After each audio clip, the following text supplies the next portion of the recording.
You know, I always thought the biggest threat to my peace and property would be something dramatic, like a break-in, a wildfire, or maybe a raccoon uprising. I was not prepared for what actually came for me. A smug, clipboard-wielding HOA president named Karen Lyle. Yes, her name was actually Karen. Sometimes, the universe really commits to the bit. It all started after I installed a set of modest, motion sensor security cameras on my property. Nothing wild, just 2 cameras. One at the front door, one overlooking my driveway. Standard suburban self-preservation. But apparently, my tiny investment in personal safety was enough to send our beloved HOA into full DEFCON 1. Now, to be clear, I live in a relatively quiet neighborhood, Pinebrook Estates, the kind of place where people wave with 2 fingers while mowing the lawn, and no one actually locks their doors but brags about doing it. But we also have the dreaded HOA, a board of self-elected suburban royalty who get off on issuing violation notices like it's their kink.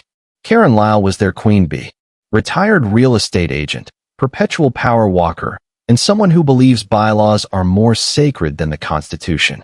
She once fined my neighbors $75 for non-compliant mailbox aesthetics. The crime? The shade of black wasn't regulation black. It was carbon. I'm not joking. So, after installing the cameras, I thought I'd get a nice setup compliment. Instead, I got a notice of violation slapped to my front door like a scarlet letter. Unauthorized surveillance equipment. Immediate removal required. Fine pending. Signed, of course, in aggressive cursive, Karen Lyle, HOA president. I stared at the letter, half expecting it to start bleeding red ink. I called her that afternoon. Big mistake. Karen, hi. This is Jordan from 317. I just got your notice about the cameras.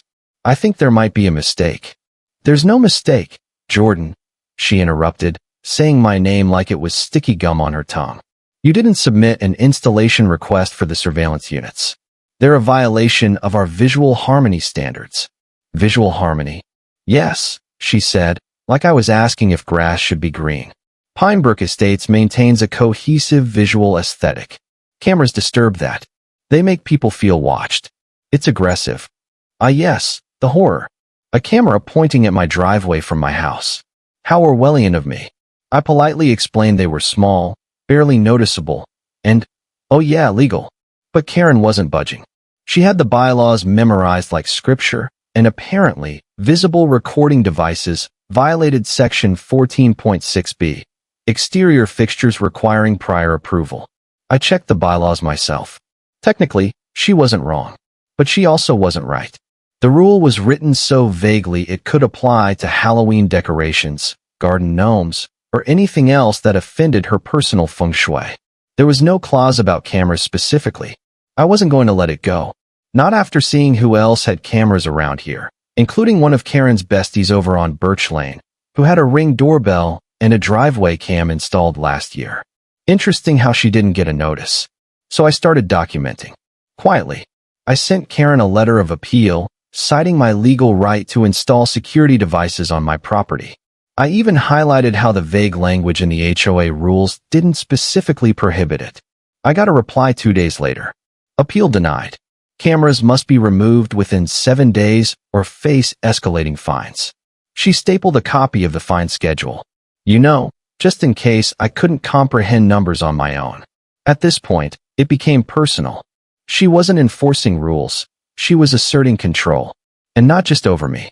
Over anyone who dared step outside her arbitrary aesthetic regime. So I did what any mildly tech-savvy, increasingly irritated homeowner would do. I dug. Public records. Tax filings. Meeting minutes. Anything I could find on this little suburban empire Karen was running. And what I found? Well, let's just say Karen should have spent less time policing my porch and more time cleaning her own house. But I'll get to that. The next week, I installed 2 more cameras, one facing my backyard and one just to make a point, mounted very visibly on the front of my garage. Big, bold, and unapologetic.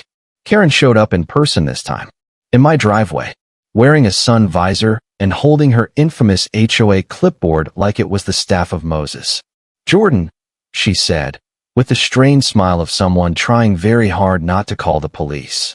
I see you've added more surveillance equipment. You're in direct violation. I have to escalate this matter to the board. Oh, good, I said, matching her smile with one of my own. Then we can all talk about Birch Lane. Or should I just bring the photos and footage directly to the next meeting? She blinked, visor twitching slightly. I'm sorry, what? You know, the other properties with unapproved fixtures. I figured since we're doing things by the book, we might as well include everyone. She didn't respond, just scribbled something down and stormed off. That was the moment I knew this wasn't going to be a minor skirmish. It was war, and I had receipts. After Karen's driveway meltdown, I expected some cooling off. Maybe a passive-aggressive email. Instead, I got a hand-delivered fine for $500. Ongoing noncompliance. Unauthorized surveillance equipment still installed. $500. For protecting my property. Now, if Karen thought that was going to break me, she had clearly mistaken me for someone who hadn't just discovered the HOA's finances were about as airtight as a spaghetti strainer. See, during my research, I found out Pinebrook Estates HOA collected roughly $150,000 a year in dues from homeowners. That's a lot of mulch and pool maintenance, right? Except our pool had been under renovation for 3 summers straight, and the common area lights flickered like a haunted house. So where was the money going? Enter the monthly budget reports, which, by the grace of mandatory transparency laws, were technically public record. Hidden in the HOA's ancient Wix site, behind a broken link labeled Resources. I don't know what was more offensive, the cover-up or the outdated web design. And oh boy, were those reports juicy. $12,000 labeled Consulting Fees, no consulting company named. $8,500 Office Furniture. The HOA operated out of Karen's garage. $4,200 for landscaping oversight, whatever that meant. Spoiler, it meant her nephew Josh mowing lawns once a week and leaving tire tracks through flower beds. My personal favorite? A recurring monthly charge of $275 to Kale Management Services. Kale is in Karen Lyle. She was literally paying herself out of HOA funds through a shell company. It was like she read Embezzlement for Dummies and just skipped straight to the check cashing part. I didn't say anything. Not yet. I wanted to gather more before I went full whistleblower. So I reached out to a few neighbors, ones I trusted. Old-timers who'd been through a few HOA presidents and knew when something smelled rotten. Mr. Dawson, 3 houses down, told me he'd been suspicious for years but didn't want to make waves. The next day, he handed me a stack of old HOA meeting notes, including one where Karen had voted herself a discretionary fund increase without full board approval. I nearly kissed the man. Now I had motive, method, and a paper trail. But this wasn't just about the money anymore. Karen had started targeting other homeowners too. Sheila on Maple Drive got a fine for excessive seasonal decor. She put up one inflatable witch. Then Gwen's got a notice for lawn discoloration during a literal drought. And poor Rick, our neighborhood vet, got fined for unsightly vehicle storage because he parked his old Jeep in his own driveway. The kicker? None of them had security cameras. This was control, plain and simple. Karen ruled Pinebrook Estates like a petty tyrant in capri pants. But tyrants always forget one thing: people notice. And when enough people are pushed, they start to push back. So I got organized. I printed out a flyer, not the passive kind with clip art and cheesy slogans. No, this one had bold letters. Where are your HOA dues really going? Subhead: The truth about Kale Management and the $150,000 question. I included screenshots of the budget line items, excerpts from the bylaws, and a flowchart I made at 2 a.m. that tracked money from the HOA account directly to Karen's shell company. I attached a photo of her garage office for flavor. Then, one by one, I slipped the flyers into mailboxes. Quietly, carefully, strategically. By the end of the week, Pinebrook Estates was buzzing louder than a June mosquito swarm. Karen responded the only way she knew how: retaliation. I received another violation, this time for distribution of unauthorized materials. Apparently, my flyer disrupted community peace. She cited Section 9.4 of the Community Guidelines, which literally only talks about fireworks and loud parties. I framed the violation and hung it in my garage. Then came the real kicker. I was summoned to an emergency HOA disciplinary hearing. Now, I had options. I could ignore it. I could lawyer up. But I had a better idea. I'd show up with everything. Photos, emails, meeting notes, financial reports, witnesses. A literal poster board timeline with receipts pinned like a detective drama. I wanted to bring popcorn, but I figured that might be too much. What Karen didn't know yet was that I wasn't the only one showing up. See, after the flyers, I started getting emails, messages, people thanking me for speaking up, people with more documents. Some of them had been on the board years ago. Some had tried to run and mysteriously had their applications rejected. Karen had burned a lot of bridges, and I was about to light the match. The emergency HOA disciplinary hearing was scheduled for a Thursday evening, 6 p.m., in the community center. You know, that sad beige building that smelled like carpet glue and unfulfilled promises. I showed up 10 minutes early wearing a button-up shirt and the world's most polite smile.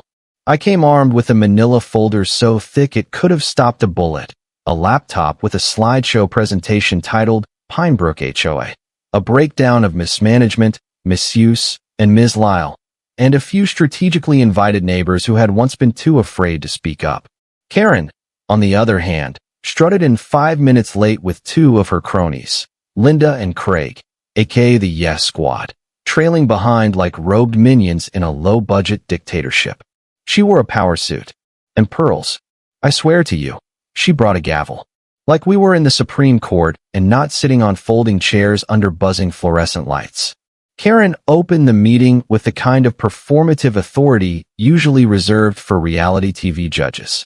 This emergency session has been called to address the repeated violations and inappropriate actions taken by Jordan Ellis, resident of 317 Ashcroft Lane.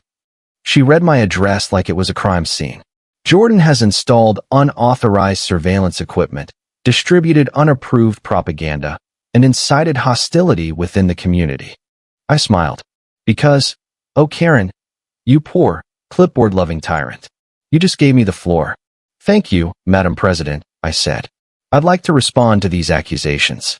But first, would you mind if I share a few documents with the board and attending members? Karen stiffened. This is not the time for grandstanding. Craig the crony chimed in. Let's stick to the agenda. I held up the thick folder. Great. Because the agenda is transparency. And then I handed out copies of everything. The questionable budget line items, the Shell Corporation filings showing KL management as registered to Karen Lyle, the vote where she authorized her own pay increase, and even a screenshot of the HOA funds being routed to her personal Venmo under the memo line, landscaping bonus. Yes, Venmo. The woman used Venmo for embezzlement, and didn't even set it to private. Gasps. Audible gasps around the room. One guy actually muttered, "No way." Karen turned pale. Linda choked on her complimentary water bottle. I wasn't done. I opened my laptop and projected the slideshow. Each slide timed to absolute perfection. Slide 1. Where's the money, Karen? Slide 2. Chart showing HOA dues collected versus actual improvements made. Slide 3. Screenshot of Karen's nephew's landscaping contract, handwritten on notebook paper and signed Joshiel. And then came slide 4, a video. Security cam footage. My own. The one Karen tried to ban. It showed her standing in my driveway, clipboard in hand, yelling at me for the cameras. But what I really wanted people to hear was her muttering to Linda, "He's getting too nosy. If we don't shut this down, he'll figure it out." Boom. Game. Set. Match. By the end of the presentation, Karen was gripping her gavel so hard I thought she might snap it in half and hurl it like a javelin.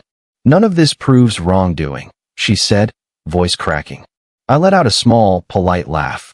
"It proves enough to demand a full financial audit, which I've already filed a petition for, with signatures from 34 homeowners. More than enough to trigger a special board vote." Murmurs everywhere. People nodding. Some clapping. And then, for the final nail, I pulled out a letter. A formal complaint filed with the county's HOA Regulatory Commission. I read the first few lines out loud, just for spice. "This letter is to report financial mismanagement and potential embezzlement by Karen Lyle, president of the Pinebrook Estates HOA. I looked up. Oh, and I've already spoken to a reporter from the local paper. They're interested in doing a feature on HOA corruption. Apparently, your story's not exactly unique. Karen stood up. This meeting is adjourned. She slammed the gavel. It made a sound like a sad pencil breaking. No one moved. Because Karen's reign was officially over. Craig and Linda started whispering furiously, and then Craig, bless him, resigned on the spot. Said he wanted no part of this mess. Neighbors surrounded me after the meeting. One offered to bake me a pie. Another said I should run for HOA president. Someone brought me a beer from their car trunk like I had just won the Super Bowl. I didn't even celebrate yet, because the Real cleanup was just beginning. But one thing was certain. Karen messed with the wrong house. The Monday after the Judgment Day meeting, Karen's garage office was mysteriously cleared out. One neighbor swore they saw her loading plastic storage bins into the back of a Subaru at 6 a.m., wearing what looked like oversized sunglasses and a hoodie, which, for the record, is peak suburban villain fleeing the scene energy. But unfortunately for Karen, it was too little, too late. That same week, the HOA Regulatory Commission opened an official investigation into the Pinebrook Estates Board's financial practices. Turns out, all they needed was a credible tip, some receipts, and a paper trail, which, thank you very much, I had provided in color-coded folders. I even used tabs. Tabs, Karen. That's how serious I was. Meanwhile, word had spread beyond Pinebrook. The local newspaper published a front-page story titled, Neighborhood Watchdog Exposes HOA Embezzlement, President Under Fire. The article was delicious. It quoted me. They used resident Jordan Ellis, but I still printed 3 copies and sent one to my dad. Karen's photo was included too, taken from the HOA website. She looked smug. Ironic, in hindsight. But here's where things got really fun. The HOA board, now down to 2 panicked members, was forced to hold a vote for interim leadership while the investigation was pending. Guess who got nominated? Yup, me. I didn't even want it at first. I was tired, annoyed, and 2 degrees away from having security cameras watch me sleep just in case someone tried to plant fake evidence. But the neighborhood had rallied. The same people Karen once bullied were now actively campaigning in my favor. I won, unopposed. And the very next day, I made my first executive move. I called in an independent auditor. Now let me tell you, when that guy started pulling transaction records and comparing them to board minutes, you could practically hear the skeletons rattling out of the HOA's closet. Things didn't just smell fishy. It was like someone had deep-fried a whale and left it in the sun. Let's run the highlight reel. $2,300 labeled as holiday decorations that were never purchased? Gone. A consultant who turned out to be Karen's bridge club friend, who couldn't remember what she was paid to consult on. Gone. HOA funds used to pay for a hotel stay in Palm Springs during the HOA annual review period? Yup, also gone. We compiled it all into a formal report and submitted it to both the state HOA board and law enforcement. Yes, law enforcement. Because by now, we weren't just in she broke the rules territory. We were heading straight into criminal charges. Karen got served 2 weeks later. It happened during her morning walk. A process server, wearing a faded polo and a number 1 dad hat, handed her the envelope with a polite, Ms. Lyle? Poetic justice doesn't always ride in on a horse. Sometimes it shows up in New Balances and a clipboard of its own. Charges. Misappropriation of community funds. Falsifying financial documents. Abuse of elected office. And my personal favorite, obstruction of community transparency. Of course, Karen lawyered up. Her attorney, some sweaty guy named Dan with a Bluetooth headset permanently affixed to his ear, tried to paint her as a well-intentioned volunteer overwhelmed by administrative burdens. Sure, Dan. And I'm a unicorn with a law degree. Her defense crumbled fast under actual evidence. My files, the audit, witness testimony, and even a few reluctant board members who flipped faster than a pancake on Sunday morning. They were happy to point fingers to save themselves, and every finger pointed at Karen. But the part that made every sleepless night worth it? The courtroom hearing. I was called as a witness. I wore a suit. Karen didn't look at me once. The prosecutor walked through the entire trail, the fake consulting fees, the unauthorized fund transfers, the shell company. And then, he introduced the video from my band security camera. The same footage Karen tried to erase from the neighborhood. The judge watched it in silence, then slowly removed his glasses. "You tried to remove this footage from the community?" he asked her. Karen squirmed. "I had concerns about privacy." He leaned forward. "Your concern was privacy, not legality?" Karen opened her mouth, closed it, looked at Dan. Dan looked like he wanted to crawl under the table and die. It was a beautiful moment. The judge ordered restitution to the HOA, barred Karen from ever holding any elected office in a homeowners association again, and strongly recommended the county pursue further charges pending the full audit. Karen's face didn't show anger. It didn't even show shame. It showed disbelief, like she still couldn't fathom how someone like me, just another guy in the neighborhood, had beaten her. But she forgot one thing. I wasn't just defending my driveway. I was defending my entire community from someone who thought a clipboard gave her unlimited power. Karen didn't show up to the next HOA meeting. No surprise there. It's hard to rule a kingdom when the peasants have pitchforks and your scepter's been confiscated by county prosecutors. Her house? Listed for sale 3 days after the court ruling. You could spot the for sale by owner sign from 2 blocks away. Someone said she was moving to a gated retirement community in Arizona. I checked. The place doesn't even have an HOA. Irony. Level 100.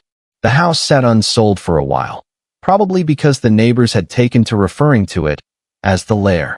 Eventually, a young couple bought it. Teachers. Nice people. They put up a solar-powered porch light, planted lavender, and waved at everyone like actual humans. I dropped off a welcome to the neighborhood basket. It included a list of bylaws we were revising and a bottle of wine. Because we're classy like that now.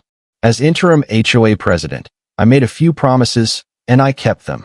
The camera ban? Gone. The vague visual harmony clause? Rewritten with input from actual homeowners. Financial reports? Transparent, audited, and now required to be emailed out every quarter. Board elections? Fair, public, and open to all residents. And guess what? We held real elections 3 months later. I didn't run. Why? Because I never wanted to be HOA president. I just wanted the HOA to stop acting like a mafia with mailboxes. We elected Sheila from Maple Drive, the one with the inflatable, which Karen hated. She's organized, reasonable, and has a sense of humor. First order of business? Declaring October 31st, Inflatable Freedom Day. No one opposed. Life went back to normal. Or, well, better than normal. Neighbors talked more. People started walking around again, now that no one was measuring their lawn height with a ruler. Rick got to keep his Jeep in the driveway. Then Gwen's painted their front door teal, and everyone loved it. Even Mr. Dawson smiled more, and he once threatened to secede from the neighborhood over a barking dog. And as for me, I kept the cameras up. Not because I was worried about burglars, but because, deep down, part of me still half expected Karen to sneak back in wearing a fake mustache and a sun hat, trying to start a neighborhood enrichment club. But more importantly, I kept my files. Every screenshot, every email, every gavel slam caught on camera. Because if there's one thing Karen taught me, it's that power doesn't corrupt, unchecked power does. And in the hands of the wrong person, a neighborhood can go from peaceful to paranoid faster than you can say Section 14.6b. So now we watch out for each other. And if the clipboard army ever tries to rise again, well, let's just say I've still got a few batteries left in my security cams, a fresh manila folder, and a very, very low tolerance for nonsense. Because Pinebrook might have been ruled by a Karen once. But not today, and never again. Thank you for being with us. Please share in the comments where you are watching from and whether you liked everything, and see you next time.